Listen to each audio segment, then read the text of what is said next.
अस्सलाम वालेकुम। अब ये सवाल नंबर 3 को देखते हैं। ये है 64a² प्लस 48ab प्लस ये अब 9b² माइनस c²। अब ये मैं जिस चीज़ को ब्रैकेट में बंद कर रहा हूँ उसके अंदर, यानी कि ये वाली पूरी चीज़, ये इसको हमने कुछ इस तरह सेट करना है कि ये हमारे a प्लस बी के होल स्क्वायर के फार्मूले में आ जाए। अब ये किस तरह होगा? ये इस तरह होगा, हमें पता है कि 64 जो है वो 8 का स्क्वायर है। अब 8 के स्क्वायर जो है, यानी कि मैं यहाँ लिख रहा हूँ 8 का जो स्क्वायर है, इसका मतलब ये होता है कि ये जो आपकी बेस है जो है हमारी 8, और ये जो हमारी पावर है या फिर एक्सपोनेंट है, या इसको अब सिंधी में कहते हैं सघ, तो ये है हमारी 2। तो बेस के ऊपर आपकी जो भी पावर होती है ना, तो ख़ुद बेस उतनी पावर के जितनी दफ़ा जो है वो अपने आप से मल्टीप्लाई होता है। तो उसका मकसद ये होगा कि ये आपका हो जाएगा 8 मल्टीप्लाई बाई 8। यहाँ अगर पावर 3 होती तो 8 को 8 से 3 दफ़ा हम मल्टीप्लाई करते, और अगर पावर 4 होती है हमारी यहाँ पर, तो 8 जो है ये ख़ुद अपने आप से 4 दफ़ा मल्टीप्लाई होता है। अब चूँकि यहाँ पे ये 64 है, तो ये सिर्फ 8 का ही स्क्वायर है। तो इस हवाले से जब 8 को 8 से ज़रब करेंगे या 8 को 8 से मल्टीप्लाई करेंगे तो हमें 64 ही मिलेगा। तो इसका मतलब ये हुआ कि हम इस 64 को 8 स्क्वायर भी लिख सकते हैं। फिर ये a² हमारा सेम रहा, फिर ये वाला प्लस भी सेम रहा, ये 48ab हमने सेम रखा, और प्लस फिर ये 9 जो है, ये 9 जो है ये आपका 3 का स्क्वायर है, ये सेम। इसी तरह आपका 3 का स्क्वायर जो है, इसका मतलब ये है कि 3 को अपने आप से अब आपको 2 दफ़ा मल्टीप्लाई करें, तो अपने आप से 2 दफ़ा जब मल्टीप्लाई करेंगे, यानी कि 3 का टेबल आप 3 टाइम्स पढ़ेंगे या 3 का खोड़ा आप 3 दफ़ा लगाएंगे, तो आपको जवाब मिलेगा 9। ठीक है, तो इस वाले से इससे भी ये ज़ाहिर हुआ कि इस 9 को हम 3 स्क्वायर भी ले सकते हैं। फिर ये b² हमने सेम लिखा, ये माइनस c² हमने सेम लिखा। तो अब चूँकि ये स्क्वायर जो है वो इस 8 के ऊपर है और ये वाला स्क्वायर इस a के ऊपर है, तो हमने इन दोनों के ऊपर, यानी यहाँ जैसा लगाया हुआ है, इन दोनों के ऊपर हमने एक होल स्क्वायर लगा दिया। ठीक है, आप सेम इसी तरह यहाँ पर भी इस 3 के ऊपर स्क्वायर है और बी के ऊपर भी स्क्वायर है, तो इसको हमने होल स्क्वायर में कन्वर्ट कुछ कर दिया। अब जैसे कि हमें अपना फार्मूला पता है कि भाई a प्लस बी का होल स्क्वायर जो है वो a² plus 2ab plus b² के बराबर होता है। तो इससे ये ज़ाहिर हुआ कि हमारी अब इस जगह a की वैल्यू क्या हो गई, 8a जो हमने यहाँ लिखी हुई है, और b की वैल्यू क्या हो गई अपना 3b जो कि हमने यहाँ लिखी हुई है। तो a² इसके बराबर, फिर प्लस आपका फार्मूले का सेम, और फिर 2 ये भी फार्मूले का सेम, फिर a। अब a की जगह a की वैल्यू जो कि हमने यहाँ से ली है, और ये जो है वो यहाँ से मिली है, ये चीज़ हमें यहाँ से मिली है। तो a की जगह ए की वैल्यू, और सेम इसी तरह बी की जगह बी की वैल्यू, फिर आपका प्लस आपका फार्मूले वाला सेम, और फिर इसके बाद जो है वो बी की जगह बी की वैल्यू जो हमने यहाँ लिखी है, फिर इसका जो इसके ऊपर स्क्वायर, ये भी हमारा सेम फार्मूले वाला। तो इसका मतलब ये हुआ कि अब मैं जिस चीज़ को ब्रैकेट में लिख रहा हूँ, यानी ये चीज़, इसका मतलब ये पूरी चीज़ इस फार्मूले के बराबर है और ये फार्मूला इसके बराबर है। तो इसका मतलब ये हुआ कि हम इस चीज़ को इस फार्मूले में आप में छोटा करके लिख सकते हैं हम। तो हमारे पास अब फार्मूला क्या था, a प्लस बी का होल स्क्वायर। तो a की जगह a की वैल्यू जो कि ये है, और ये यहाँ से मिली है, ये यहाँ से मिला है, और b की जगह b की वैल्यू जो कि ये b की वैल्यू हमें यहाँ से मिली है, और ये चीज़ हमें यहाँ से मिली है। तो हम a की जगह a की वैल्यू, फिर प्लस आपका फार्मूले वाला, और b की जगह b की वैल्यू, इसके ऊपर होल स्क्वायर भी फार्मूले का, ये हम इसको इस तरह लिख सकते हैं, क्योंकि ये चीज़, यानी ये चीज़ जो कि हमारे इस फार्मूले के बराबर है, तो वो इसके बराबर भी हुई, यानी ये चीज़ हमारी इसके बराबर भी हुई, फिर माइनस हमारा सेम हुआ, और c² को हमने होल स्क्वायर में दे दिया। अब यहाँ पर हमारा अलजेब्रा का एक दूसरा फार्मूला लगता है जो कि है हमारा a² minus b² is equals to a plus b और a माइनस बी।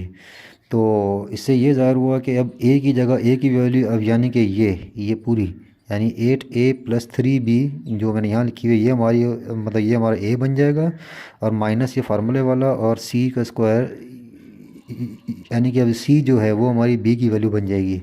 तो अब ये चीज़, यानी a² माइनस b², तो यहाँ भी a² माइनस b², ये आपका बराबर होना चाहिए a प्लस बी और a माइनस बी। ये हमारे फार्मूले जो है वो ऑलरेडी पहले से प्रूव हुए हुए हैं। तो हम सिर्फ इनको अप्लाई करके और इनसे उन सवालों के जो जवाब जो हैं वो हम निकालेंगे। तो अब ए की जगह ए की वैल्यू जो कि है 8a + 3b जो मैं यहाँ लिखी हुई है। अब मैं फिर दोबारा मैं दोबारा बता रहा हूँ, ये चीज़ यहाँ से मिली है, ये चीज़ यहाँ से मिली है, ये चीज़ यहाँ से मिली है। तो ए की जगह ए की वैल्यू, फिर प्लस आपका फार्मूले वाला, और बी की जगह बी की वैल्यू जो कि है सी। अब सेम इसी तरह यहाँ पर भी इस ए की जगह ए की वैल्यू, फिर माइनस सी आपका फार्मूले वाला सेम, और बी की जगह बी की वैल्यू जो कि सी है, और ये यहाँ से मिली है, ये यहाँ से, और ये यहाँ से। तो अब इसका जवाब जो हमारे पास बना वो बना 8a + 3b + c, यानी 8a + 3b + c, और फिर 8a + 3b - c। तो अब इस जवाब को चेक करते हैं कि हमारा जवाब वाकई ठीक भी है कि नहीं। तो चेक करने का फिर तरीका ये होगा कि ये 8a जो है ये इस पूरी टर्म से मल्टीप्लाई होगा, फिर ये आपका +3b भी पूरी टर्म से मल्टीप्लाई होगा, और फिर ये +c भी हमारे इस पूरी टर्म से मल्टीप्लाई होगा। तो आएँ अब इसको ज़रा चेक करके देखते हैं कि हमारा जो जवाब है वो वापस इस सवाल की सूरत में आ सकता है कि नहीं। अगर आ गया तो मतलब कि हमारा सॉल्यूशन ठीक है, बाकी अगर नहीं आया तो हमने कहीं ना कहीं गलती की है।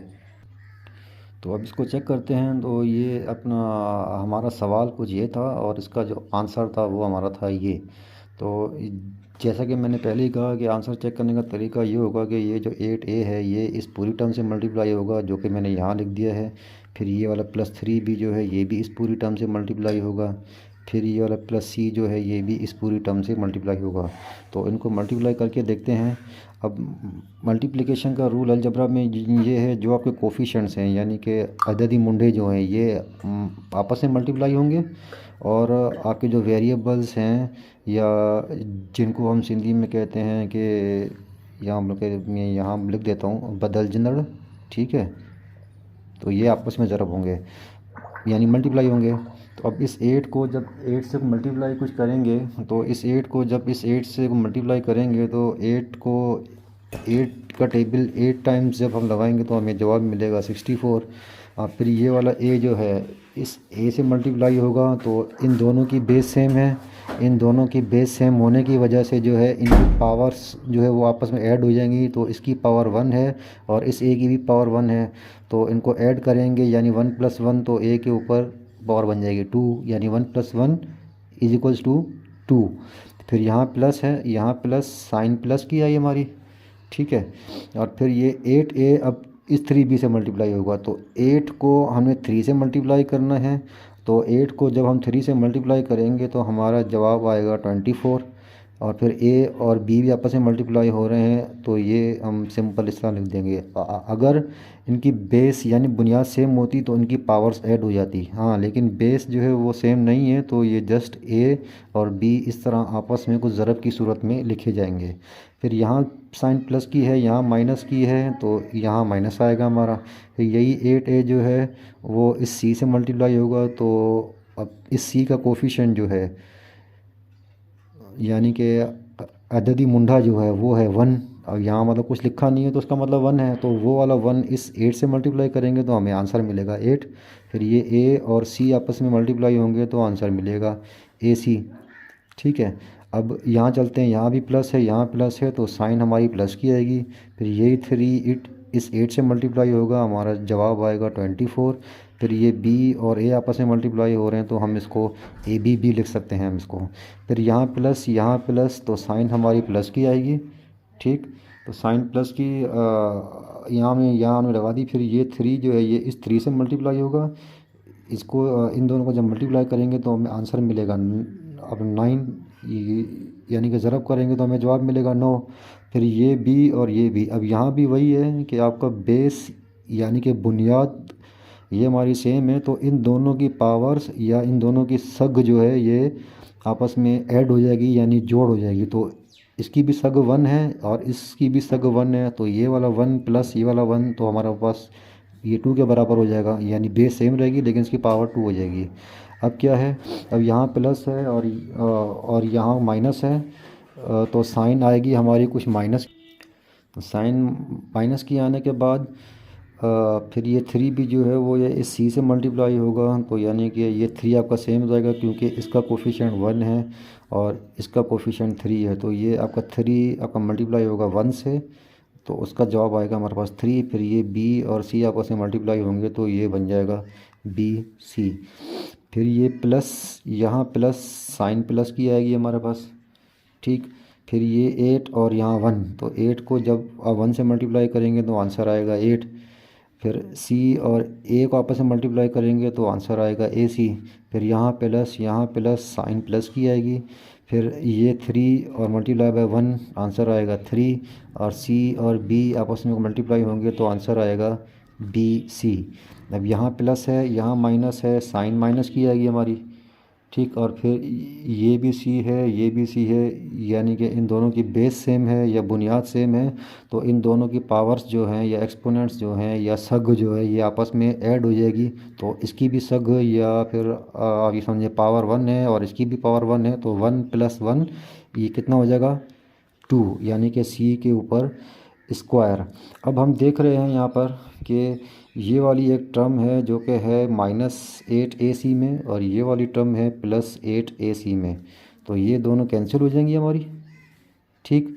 इसके बाद फिर ये टर्म देख रहे हैं कि ये है हमारी अपना -3bc में, और ये वाली है +3bc में, तो ये भी कैंसिल हो जाएंगी हमारी, ये भी कैंसिल हो गई। अब पीछे जो को बचता है वो हम यहाँ लिख देते हैं। पीछे क्या बचा बाकी 64 a² + 24 ab, ये वाला है, और फिर ये वाला +24 ab प्लस ये 9b², ये और ये तो हमारे यानी ये और ये तो हमारे कैंसिल हो गए थे, और बाकी बचा ये, तो -c²। अब हम कुछ देख सकते हैं कि यहाँ पर भी ए बी और ए बी इन दोनों की बेस सेम है, तो इनके एक्सपोनेंट्स जो हैं सॉरी जो इनके जो अपना ये कोफिशिएंट है या फिर अददी मुंडे जो हैं ये आपस में हम ऐड कर लेंगे, तो ये 64 a² तो सेम रहा, और फिर ये आपका बन जाएगा 24 + 24, मैं यहाँ आपको प्लस करके भी दिखा देता हूँ।